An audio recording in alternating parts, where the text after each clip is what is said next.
Hello everyone and welcome back to the channel NPA Discovery, where we bring you the untold truths, the forgotten legends, and the inspiring legacies of Hollywood's most complex stars. If you're new here, make sure to hit that like, share, and subscribe button to keep the magic going. Your support truly gives us the strength to continue exploring these powerful stories. Today, we're diving deep into the fascinating, and ultimately heartbreaking, life of a man who was as brilliant as he was misunderstood, W.C.Fields. His story is more than just a tale of laughter and slapstick, it's a cautionary journey about the dangers of never taking the mask off. Let me say this up front, I both admire and grieve for W.C.Fields. Yes, he was a comic genius. Yes, he helped shape American humor. But when you look closely, what you find is a man who got swallowed by his own persona. And in my opinion, his life is a loud and painful warning to all of us: never let your act replace your soul. So, let's dive into the story of William Claude Ducanfield, the man who the world would come to know as W.C. Fields, a master juggler, vaudeville legend, radio star, and one of the earliest film comedians to ever leave a lasting impression. Born in Darby, Pennsylvania, on January 29, 1880, Fields grew up telling the world he came from poverty, dysfunction, and chaos. But here's where we already see a pattern: that wasn't exactly true. In fact, his childhood was rather ordinary. His father was a working-class produce merchant, and his home life was stable by most accounts. So why did Fields feel the need to exaggerate his backstory? That question opens the door to understanding the man himself. W.C. Fields didn't just perform comedy, he lived inside his performance. Even off-stage, he spun myths around himself. Perhaps the fiction felt safer than facing reality. Perhaps it gave him control in a world that felt uncertain. Whatever the reason, the act never stopped. In his teens, Fields became obsessed with juggling after watching a local performance. He practiced tirelessly and was soon performing in churches and small-town theaters. It wasn't enough for him to simply juggle, he needed a shtick, a look, a story. That led him to imitate the appearance of another juggler, James Edward Harrigan, right down to the scruffy beard and threadbare tuxedo. It was a daring move that would have consequences, but it also showed Fields' early obsession with image over truth. When Harrigan found out, he came looking for Fields, furious over the impersonation. Fields narrowly avoided a confrontation and used the experience as a turning point. He created a new look, calling himself the eccentric juggler. Then he did what many people do when facing trouble: he left town. He hit the road for a tour, but as the train pulled away, he carried with him a secret fear: his severe stutter. Yes, one of the great comedic voices of the 20th century struggled to speak fluently. It's a powerful irony. He worked around it by mumbling and muttering, a style he picked up from his mother. Audiences loved it. What he thought was a weakness became a signature. There's a life lesson in that: sometimes, the very thing we hide can become our greatest gift. By his early 20s, Fields had moved beyond simple juggling. He began adding lines and character to his routine, using humor to distract from the mechanics of his act. Around this time, he met chorus girl Harriet Hughes, who became both his stage partner and later his wife. They had a son in 1904, and Hughes encouraged Fields to leave the stage and settle down. But Fields couldn't do it. He loved the spotlight too much.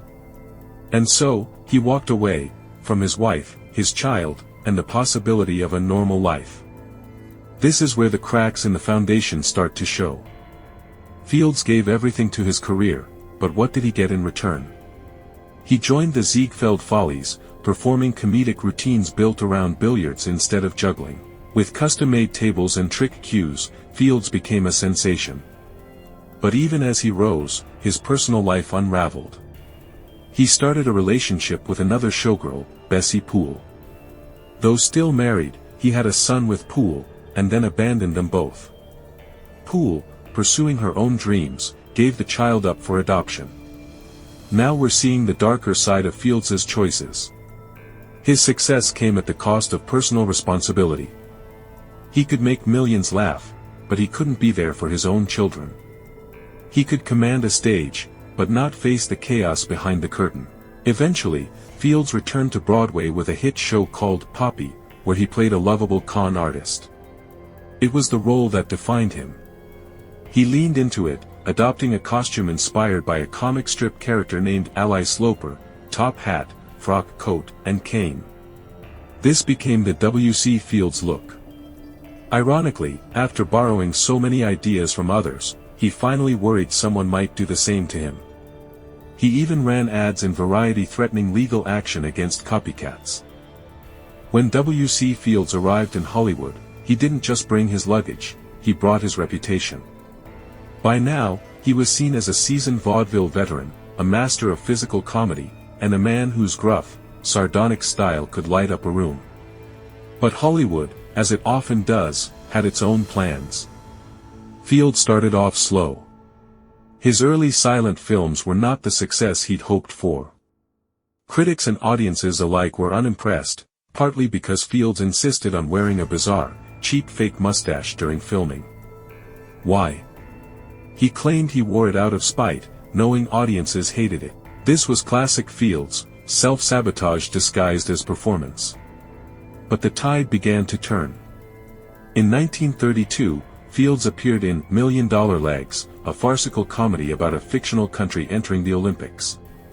It was weird, whimsical, and deeply unpolished, but it gained a cult following. It was just enough of a boost to keep Fields in the game. Then came International House, a film that would etch Fields into Hollywood legend, for reasons both hilarious and fraudulent. During filming, there was a staged earthquake scene where chandeliers swung and lamps fell. Audiences thought it was real, and it made Fields look like a calm, heroic figure. The truth? The whole thing was faked for publicity. Still, Fields embraced his rising fame. But instead of softening his edges, he sharpened them. He famously clashed with child actors, especially Baby Leroy, whom he reportedly gave alcohol to just to sabotage a scene. He often veered off script and refused to listen to directors. It wasn't just difficult behavior, it was a man unraveling.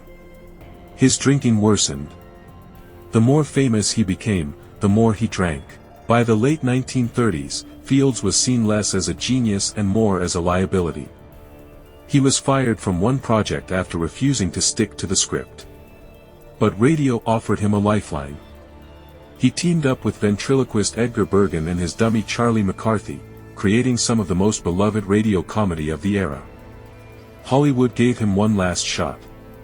In 1941, Fields was allowed to write, produce, and star in a film called Never Give a Sucker an Even Break. It was meant to be his magnum opus. But censors interfered, scenes were reshot behind his back, and the film flopped. Just like that, the door to Hollywood closed. W.C.Fields had once ruled stages, theaters, and radio waves. But by the mid-1940s, he was a fading shadow of his former self. The man who made millions laugh couldn't hide behind his character anymore.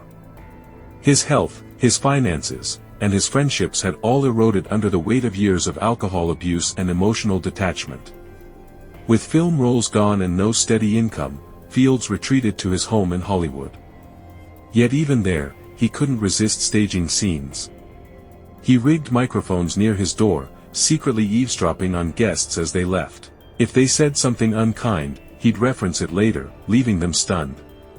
It was a prank, yes, but it was also a sign of a man growing increasingly paranoid and isolated. Then came the tragic incident that many say broke him. While Fields was away, his neighbor's 2-year-old grandson wandered onto his property. The boy's body was later found in Fields' Lily Pond. Devastated, Fields had the pond filled in immediately. But the emotional scar ran deep. This, paired with his worsening health, sent him into a decline he would never recover from. He made one final attempt at a comeback, appearing in Tales of Manhattan. But his addiction had become so severe that producers had to beg him to stop drinking during scenes. He refused. His performance was unusable and ultimately cut from the film. This would be his last appearance on a movie set. Surprisingly, in his final years, Fields found a companion in actress Carlotta Monti. Despite being 27 years his junior, and dismissed by Fields' family as a gold digger, Monti stayed by his side through it all. When Fields was admitted to a sanitarium in Pasadena, California, she did something deeply touching. She sprayed the roof with a garden hose so he could hear the sound of rain, which he found comforting. On Christmas Day 1946, W.C.Fields died of a gastric hemorrhage. In one final indignity, Monti, his devoted partner, was banned from approaching his casket at the funeral by his estranged family. Fields, who had explicitly stated he didn't want a funeral, had one anyway.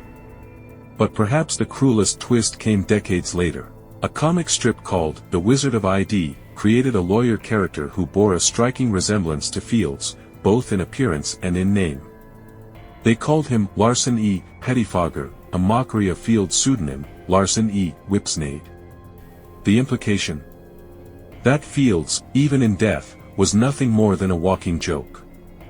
But we know better. W.C. Fields was no punchline. He was a complex, wounded, fiercely talented man who turned personal demons into public laughter. And while he often chose the stage over his loved ones, and the bottle over his health, his legacy reminds us of something profound. Behind every laugh is a story. Behind every mask is a man. Thank you for watching. If this story moved you, please give it a thumbs up, share it with someone who loves classic cinema, and subscribe for more stories that honor the real lives behind the legends. Until next time, stay curious, stay compassionate, and never forget to look beyond the punchline.